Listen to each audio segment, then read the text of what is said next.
I suffered from imposter syndrome for a while. I cried about my processes, wasn't happy that my pictures then didn't come out the way it was supposed to come out.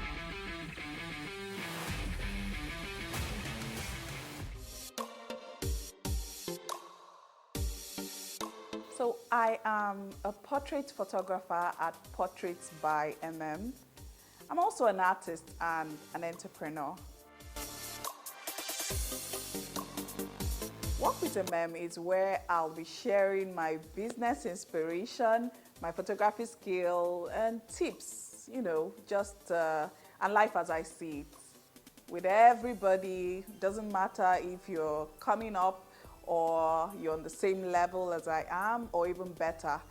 I just want to inspire others to just learn from all my mistakes, my experiences, and my growth generally.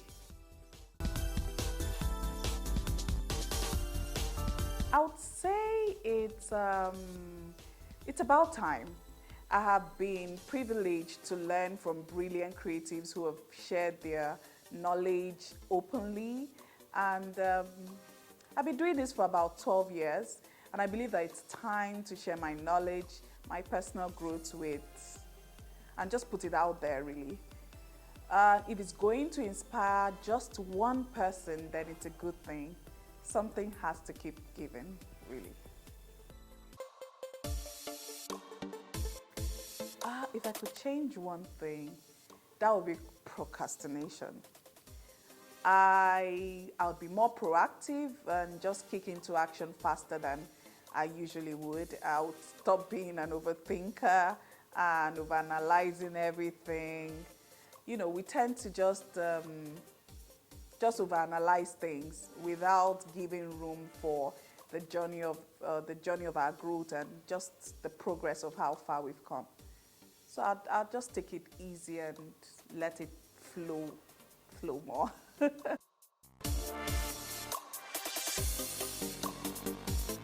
Absolutely.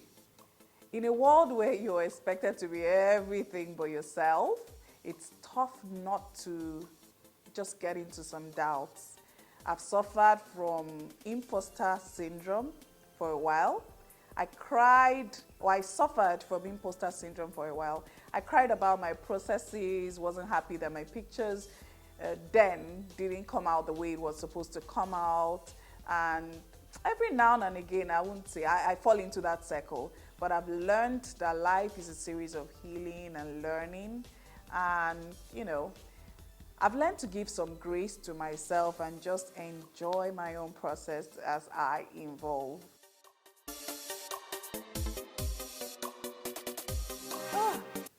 I rest. I take out time.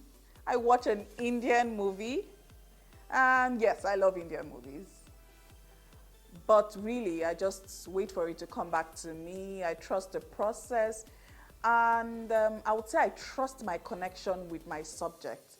I wait for it to direct me and just get into the flow and, by interacting with them, asking them questions and just my surrounding at large. All of these things inspire me and bring out the creative juice back and keep it flowing.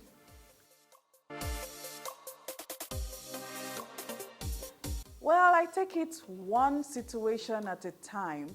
When it comes to family, I focus on family. When it comes to work, I focus on work. I try my best to balance them out just in a way that none of it collides with the other or none of it feels neglected. I forgive myself and give myself grace for the times when I gave more to one than the other. Yeah.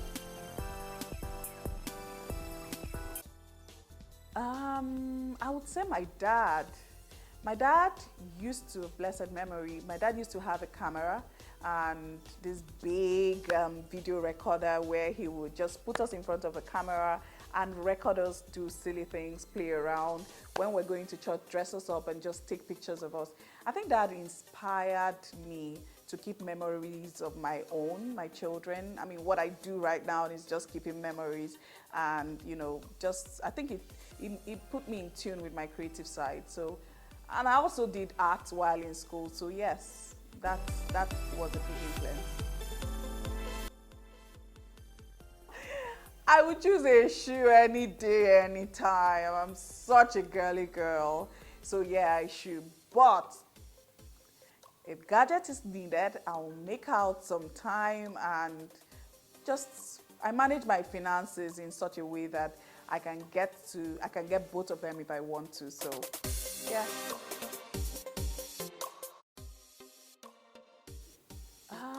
I would say the Middle East.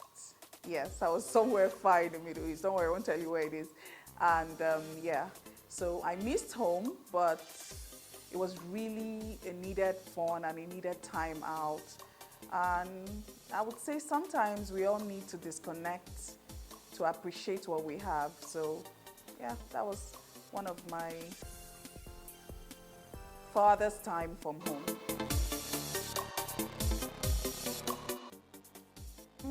My favorite thing would be connecting with my family, my friends, watching Indian movies.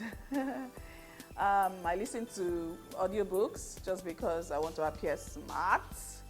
And yeah, just enjoy time out with my kids. Conflict. Ha. Who likes conflict? Of course I avoid conflict.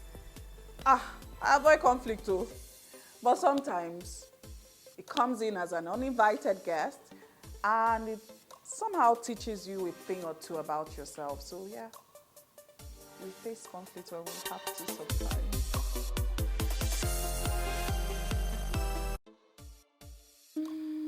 My first session, how can I forget? My first session was a baby session. Oh my goodness. It was nerve-wracking. You know, I had just come out of practice for 2 weeks from a tutorial, or would I call it an education. You know, I just had a little practice and I thought I was ready, and I was such an amazing photographer and was ready to go. But thank God it was a friend, and she was gracious enough to let me shoot her baby.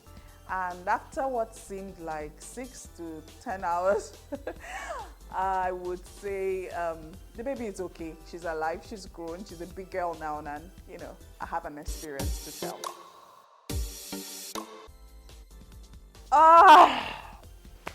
My first paid job was a wedding.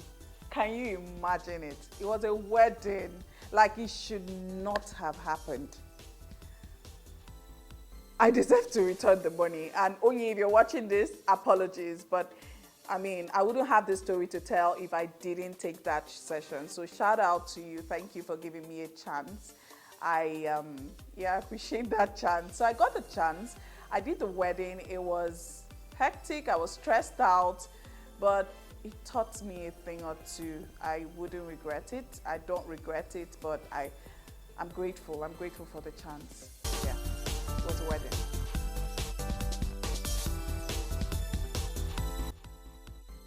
I would say my faith. My faith keeps me grounded anytime I walk away from myself. And you know, life can just make things, you can just walk away from yourself with your thoughts, with things happening around you and all of that. But my faith keeps me grounded. I wouldn't be without it. So yeah, give it up. My faith, my God, me. So this is me welcoming you to my YouTube channel. Let's learn and grow together at your pace. So please subscribe, like and share, and stay tuned for more amazing videos. Thank you.